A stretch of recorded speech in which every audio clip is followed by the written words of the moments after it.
Boa tarde. O Jornal N apresenta hoje a primeira entrevista do seu mais recente projeto, o Jornal N TV. Trata-se de uma iniciativa inovadora, online e multimédia, que pretende chegar a todos os seus leitores, assinantes, colaboradores, anunciantes e demais entidades. O primeiro entrevistado será Emílio Sousa, o Presidente da Câmara Municipal de Santa Maria da Feira. Nesta entrevista, iremos abordar dois assuntos principais: a atual situação pandémica em território feirense e um balanço daquele que é o seu segundo mandato. Boa tarde, Sr. Presidente. Antes de mais, agradecer a oportunidade de ter aceito o nosso convite. Começo por lhe perguntar como se encontra, portanto, atualmente a situação pandémica em Santa Maria da Feira. Boa tarde ao Jornal N, boa tarde aos espectadores. A nossa situação pandémica está a melhorar significativamente. Nós já tivemos no pico da pandemia há cerca de 2 meses, aproximadamente 2.500 casos positivos. Neste momento o número está na casa dos 70 e com tendência de baixar. Hoje devo ter os números desta semana e eu estimo que venha para a casa dos 50, 60 casos positivos.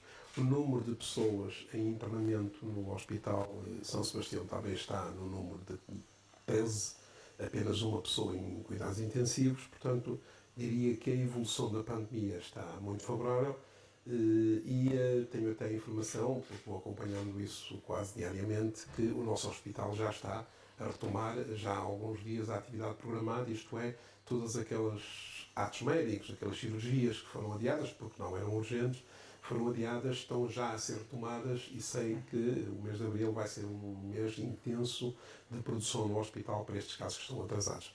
São boas notícias, espero que este desconfinamento gradual que não provoque um aumento, porque corremos esse risco, mas qualquer dia tínhamos que arriscar. O que eu recomendo sempre às pessoas de Santa Maria da Feira é que mantenham todos os cuidados e sigam as recomendações das autoridades de saúde para evitarmos uma nova explosão de casos e uma nova necessidade de confinamento. A situação atual, de facto, é boa no sentido das expectativas de desconfinarmos. Quantas vítimas mortais provocadas pela Covid-19 há a lamentar no Conselho? Eu vou falar de memória, os números de há um ano a esta parte eram 187 vítimas mortais. Embora eu julgue que este número tem que ser visto com a realidade dessas mortes, porque a maioria dos casos de pessoas que faleceram pessoas idosas, a maioria, ou então pessoas com algum tipo de doença, algum tipo de patologia. Muitas vezes nem percebemos bem, mas isto cabe às autoridades de saúde, se morreram de Covid ou com Covid, que são coisas diferentes. Os números de mortes são sempre números que nos deixam preocupados, mas não é uma mortalidade que esteja muito fora da mortalidade normal nestas épocas. E todos sabemos que nas épocas de frio, de inverno, o número de mortes, principalmente na população mais idosa, aumenta sempre. Lamentamos imenso, temos que fazer tudo o possível para evitar essas mortes, mas diria que não é um número que não esteja muito dentro do que é habitual. Relativamente ao processo de vacinação, quantas pessoas já foram vacinadas nesta fase que inclui aquele grupo de prioritários? Nós tínhamos previsto, portanto, neste momento está a decorrer a vacinação dos pessoas com mais de 80 anos e pessoas com mais de 50 com determinadas patologias. A previsão era que estivessem já praticamente todas vacinadas, estamos a falar de um grupo de 17 mil pessoas. Houve aqui algum atraso por causa da falta de vacinas e eu ainda não tenho os dados atualizados, mas espero que até ao final do mês todo este grupo, que são 17 mil pessoas, esteja vacinado. Já tínhamos vacinados todos os profissionais de saúde, quer do hospital, quer das unidades de saúde. Tínhamos também já vacinado os utentes dos lares de idosos, isso já estava tudo feito, até com segunda dose. Portanto, no que diz respeito aos profissionais e à população de maior risco, eu diria que estamos quase a atingir uma vacinação total. Depois há outro grupo, nós temos a informação que no mês de abril a provisão de vacinas vai ser muito significativa, tanto que já estamos a preparar-nos para mudar o centro de vacinação para o Europarque, para aumentarmos o número de vacinações diárias. Como eu costumo dizer, venham as vacinas que nós estamos preparados. Muito bem. E, portanto, quantas inoculações diárias, depois desta passagem para o Europarque, quantas inoculações diárias estão previstas a acontecer? Nós, neste momento, aqui no Cineteatro, estamos na casa dos 300, temos possibilidade de aumentar para 600, mas eu julgo que, se houver vacinas, até podemos chegar às 1000. O Europarque, todos nós conhecemos, tem extraordinárias condições. O problema até será se temos profissionais de saúde suficientes para a vacinação. Neste momento estão a ser reforçados os profissionais de saúde e eu julgo que será possível facilmente chegar aos 700, 800 pessoas a vacinar todos os dias. O Sr. Presidente referiu há pouco este plano gradual da abertura do país, que, segundo o Primeiro-Ministro, será feito a conta-gotas. Considera que este é um plano adequado à atual realidade? Eu penso que sim. Eu teria uma outra crítica que teria feito diferente. Por exemplo, quando se decidiu abrir jardins de infância, as creches e o primeiro ciclo, quase de um dia para o outro, penso que deveria ter sido dado algum tempo para nos prepararmos, mas nós conseguimos adaptar-nos. Não percebo muito bem algumas proibições, por exemplo, os parques infantis, que são ao ar livre, porque é que os temos que manter fechados até ao dia 5 de abril, quando abrimos as creches e os jardins de infância. Mas, respeito, também são mais 15 dias, não é por aí que, como se costuma dizer, que o gato vai às filhores. Mas, de uma maneira geral, concordo com o plano de desconfinamento. Muito bem. Até o momento, qual é ou quais são os setores de atividade profissional que foram mais afetados pela pandemia no município? Claramente, a hotelaria, a restauração e o setor cultural estão a ser as grandes vítimas da pandemia. Nós, nas atividades laborais normais, tem-se conseguido manter, as fábricas estão em pleno, os serviços públicos também estão em pleno, alguns até sobrecarregados, como é o caso da saúde, mas este é possível trabalhar em teletrabalho, é possível trabalhar em casa. O setor da restauração, o setor dos ginásios, os bares, a hotelaria, esses têm sofrido imenso. Estão praticamente há um ano ou encerrados ou em subprodução, e eu admito que estes setores precisam de uma ajuda muito especial do Estado. Até defenderia, se fosse eu governante e se o país tivesse condições para isso, que estes setores, cultural, hotelaria, restauração, bebidas, ginásios, que deveriam ter aqui uma espécie de apoio a fundo perdido, para além das moratórias, deveriam ter ainda um financiamento que lhes permitisse retomar a atividade, porque mesmo a retoma ainda vai ser muito condicionada. Mesmo o takeaway, que nós muitas vezes dizemos, o takeaway resolve, porque eles vendem ao postigo ou vão levar à casa das pessoas. Não resolve uma pequena parte, porque, por exemplo, na restauração, quando vamos ao restaurante, não é só a refeição. Muitas vezes até a mais-valia para o proprietário, para o gerente, é a bebida, é a sobremesa, é outros pratos que se consomem que, quando fazemos takeaway, já sabemos como não se consomem essas coisas. E nesse âmbito, a autarquia prevê, ou seja, criar aqui algum tipo de mecanismo para auxiliar na retoma desses setores? Nós já fizemos o que tínhamos a fazer, foi autorizar as planadas, isentar de taxas, tudo o que era taxas municipais nós isentamos, os que são nossos inquilinos não cobramos renda. Agora, os apoios económicos têm que ser o Estado. Ficou definido que é o Estado que dá os apoios económicos e nem poderíamos andarmos aqui a sobrepor. Portanto, a autarquia não tem competências para fazer esse tipo de apoio. E ficou definido que é o Estado que o faz, através do Ministério da Economia e da Segurança Social, que é o que está a fazer. Um dos pedidos que são mais recorrentes entre a população e até mesmo em alguns presidentes de junta foca-se, portanto, aqui na divulgação dos números de casos por freguesia.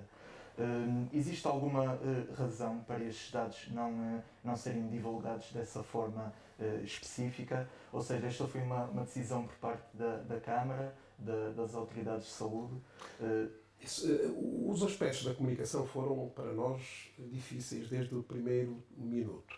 E então, no início, quando a pandemia se iniciou, a pressão nas redes sociais para serem publicitados todos os dados, e até quase a morada das pessoas, era tremenda.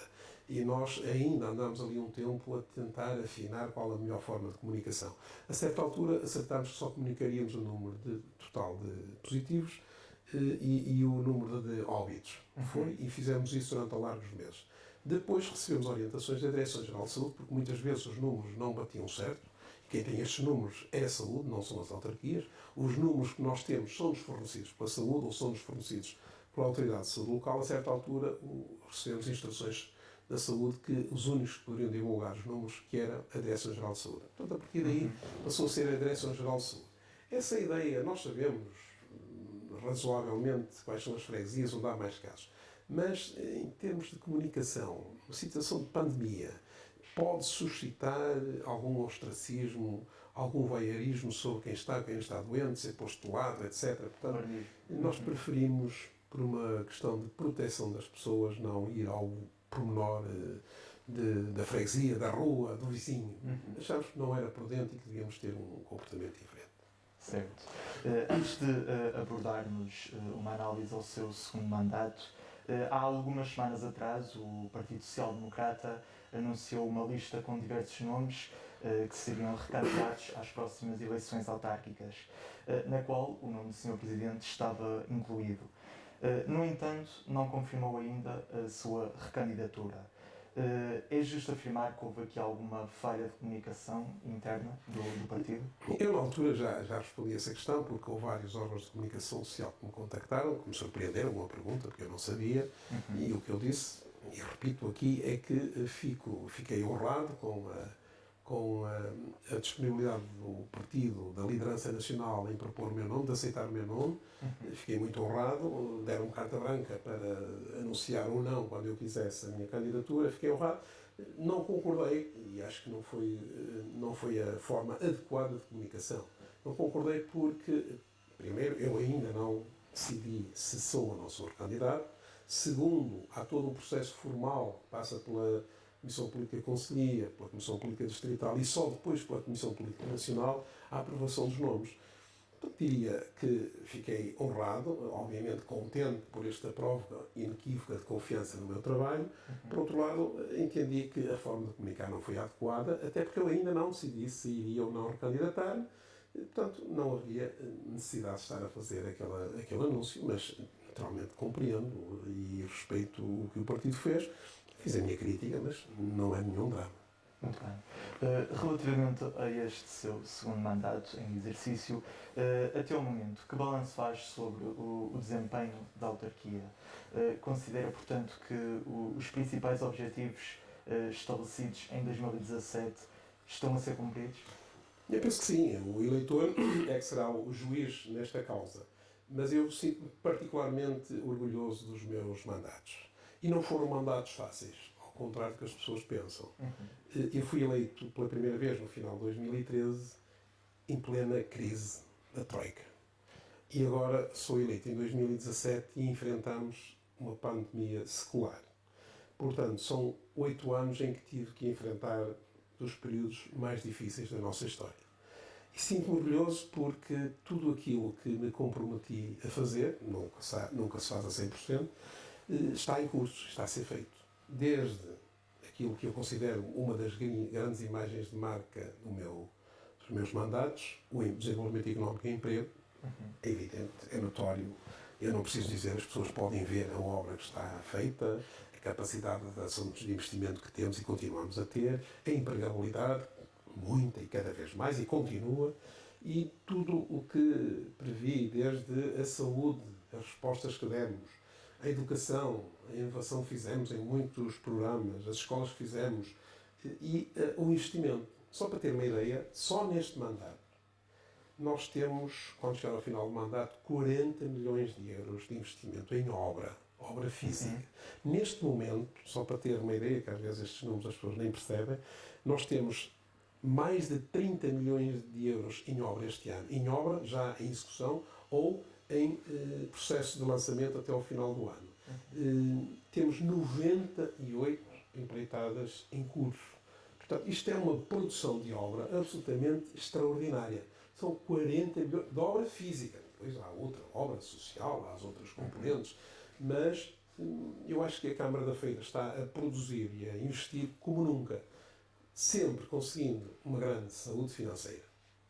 Sabem, nós pagamos um prazo médio de pagamentos de 10 ou 11 dias, somos, pelo ranking de uma publicação da Universidade de Minho e dos técnicos de contas, somos o 6º município dos grandes municípios com o melhor desempenho financeiro. Temos baixado a nossa dívida. Eu recordo que em 2012 a nossa dívida era de 63 milhões, neste momento estará na casa dos 15, 16 milhões.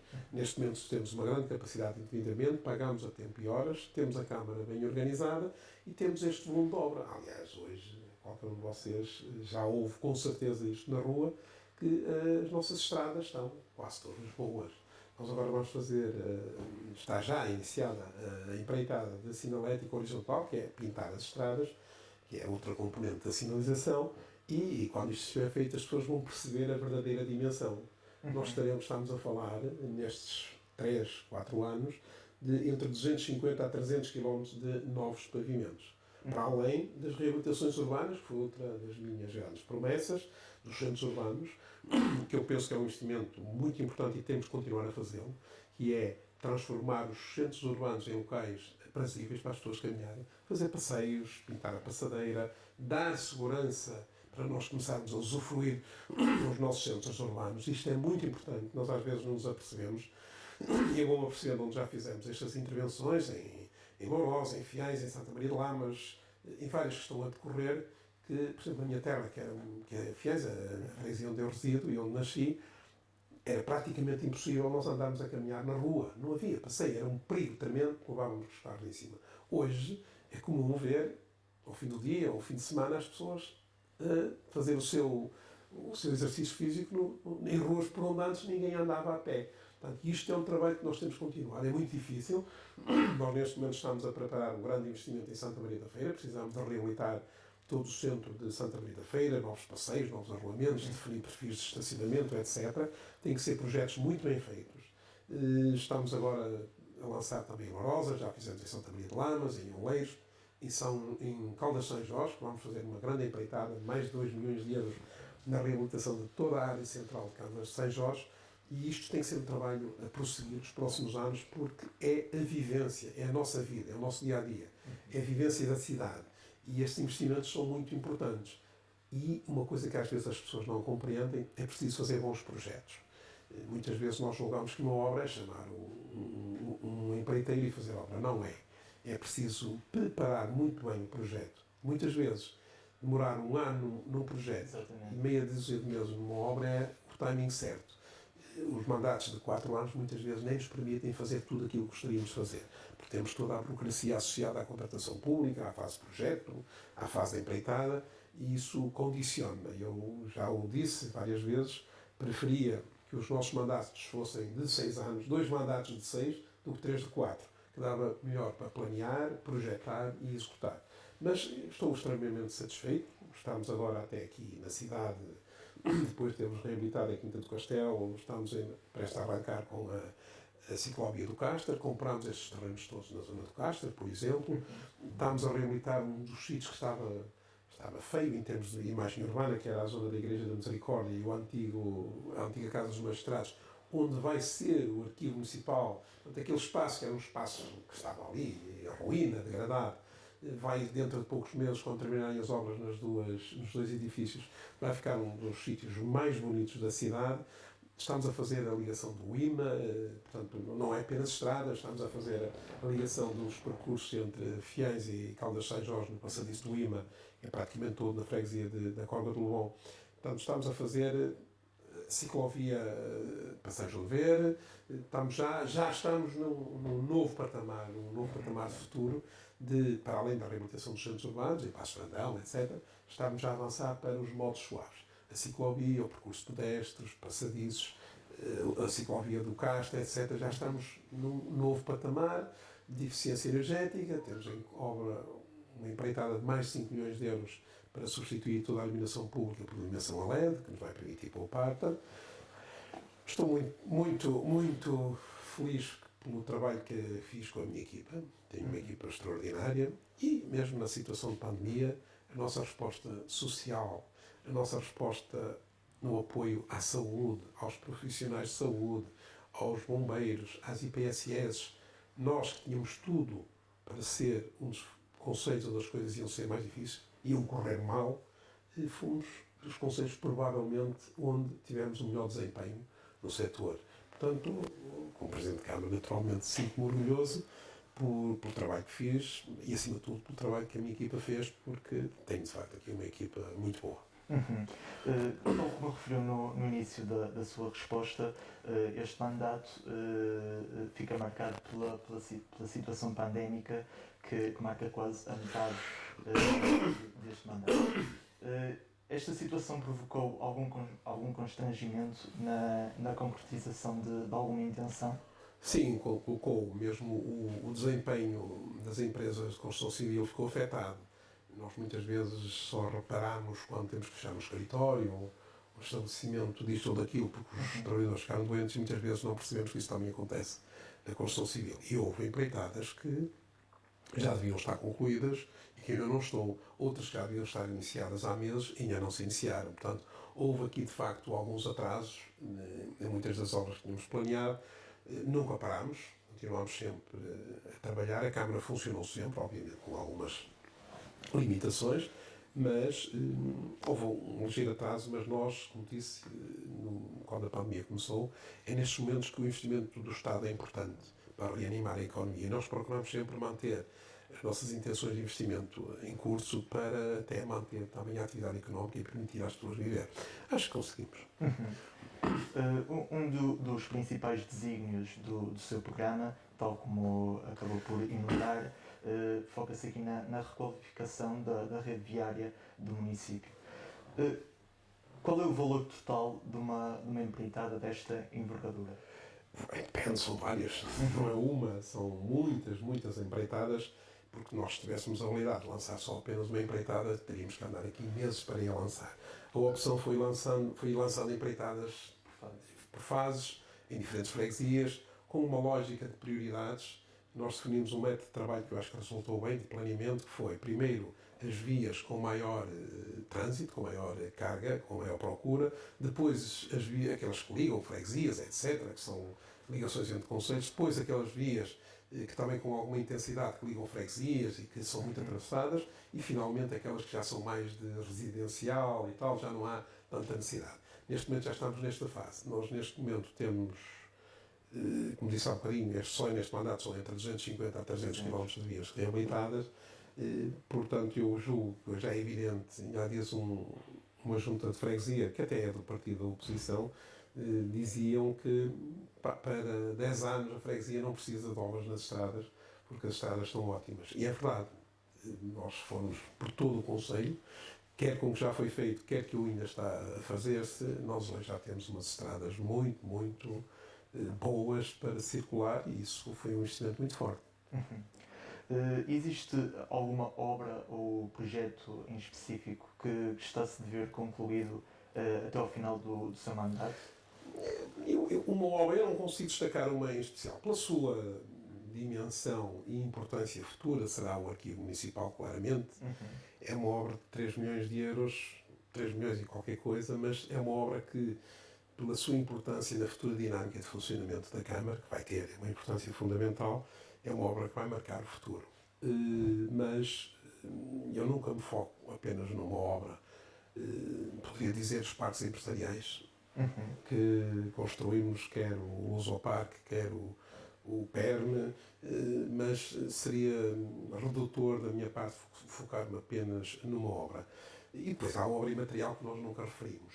Nós temos uma obra imaterial na cultura, no desenvolvimento económico associado à cultura, na área social, nos fóruns sociais, no não deixar ninguém para trás. Nós temos uma obra não material muito importante a resposta que damos à terceira idade, o movimento bem-estar, os passeios na minha terra, esta atenção a todos os pormenores, na educação, a resposta que demos na pandemia, nos computadores. Portanto, isso são aquelas aulas que muitas vezes nós nem reparamos, mas que têm uma importância absolutamente fundamental para o futuro do território, para o futuro daquelas pessoas, das crianças, que até se não fosse assim não teriam condições de ter alguma ascensão na vida, e dos idosos, o programa para os idosos, a solidão, até aquele programa assim, tão simples que eu lancei, que era o Café com os Avós, que agora está suspenso, que tem uma marca muito pessoal de atenção à terceira idade. Tudo isso são projetos absolutamente notáveis. Realmente nós focámos, eu poderia dizer, Quinta do Castelo, o Aeroparque, já estamos esquecidos. O Aeroparque estava-se a transformar num cadáver, estava abandonado, a cidade não conhecia o Aeroparque. Vocês hoje, a pandemia condicionou um bocadinho, mas mesmo hoje o Aeroparque é o grande parque da cidade. Hoje, ir almoçar ao Aeroparque ou uma atividade é fácil, é comum. O ano 2019, em termos de funcionamento do Aeroparque, foi o melhor ano de sempre. Se não fosse a pandemia, o Aeroparque estaria neste momento com as contas completamente equilibradas. Estamos a falar de um equipamento que está ali há 25 anos e nós em 5 anos conseguimos dar a volta. Portanto, são muitas coisas que estão aqui em cima da mesa que me orgulham. Eu nunca destaco uma única obra porque num concelho com 31 freguesias, 215 km², é difícil distinguir uma obra. E pegando então nesse contexto de território e de todas as freguesias que o compõem, como é que descreve a relação e a comunicação entre o Executivo Municipal e os 21 presidentes de junta? É uma relação, diria, quase de familiar. Todos os presidentes de junta são recebidos quando querem. Fazemos reuniões de planeamento dos trabalhos no início de mandato, porque eu acho que nós temos que planear os 4 anos, e fazemos, reunir com todas as juntas, onde fizemos um planeamento dos trabalhos, nem tudo conseguimos fazer, como é óbvio, mas e o resto é o dia-a-dia. Qualquer presidente de junta, seja com o presidente, seja com qualquer um dos vereadores, pega no telefone e nós agendamos. Muitas vezes até resolvemos os assuntos ao telefone. Portanto, é uma relação de total confiança, de transparência e de solidariedade, porque, como eu digo muitas vezes, mesmo sendo de outros partidos políticos, a partir do momento que se conclui uma eleição, eu e a minha equipa somos o presidente e os vereadores de todos os fregueses. E o presidente da junta deixa de ser da freguesia ou do partido A ou B, passa a ser o presidente da junta daquela freguesia. Portanto, nesse aspecto, julgo que não haverá nenhuma razão de queixa do nosso relacionamento. Também não podemos deixar de abordar, portanto, os eventos que são uma marca identitária de Santa Maria da Feira. Que impactos económicos e sociais provocou a não realização da viagem medieval e também do Berlim em 2020? Afetou claramente 2 setores que tinham aqui na nossa marca de cultural e eventos e de ação económica por força dos eventos, marcou profundamente a restauração, o comércio, todas as atividades, até algumas das empresas de eventos que nós já temos no nosso território, já temos empresas criativas, e afetou muito também o movimento associativo. O movimento associativo é o nosso grande parceiro dos grandes eventos e tinha, em alguns dos grandes eventos, em especial na viagem medieval, um momento de intervenção forte e de angariação até de fundos muito significativo para as suas atividades ao longo do ano. Portanto, isto abateu-se particularmente sobre eles. Numa reunião que tivemos logo no início da pandemia, há cerca de um ano, dizia alguém que, meus amigos, nós agora temos que nos preparar para resistir. E, portanto, este é um ano de resistência. Eu espero que nos próximos meses seja possível desconfinar um bocadinho, mas teve um fortíssimo impacto no setor da hotelaria, restauração, cultural e associativo. E até quando é que terá de ser tomada uma decisão este ano para decidir, no fundo, se a viagem medieval ou outros eventos se irão concretizar? Nós iremos fazê-lo talvez nas próximas semanas, tínhamos apontado o final de março, eventualmente o início de abril, para tomarmos a decisão relativamente à viagem medieval. Relativamente ao imaginário já tomámos a decisão, mas o imaginário é mais próximo, portanto não vamos fazer em maio no formato habitual, vai ser em formato digital, vamos fazê-lo em 2 momentos, em maio e em setembro. Relativamente à viagem medieval, que é no início de agosto, ainda temos algumas dúvidas, teremos que articular muito bem isto com a Autoridade de Saúde.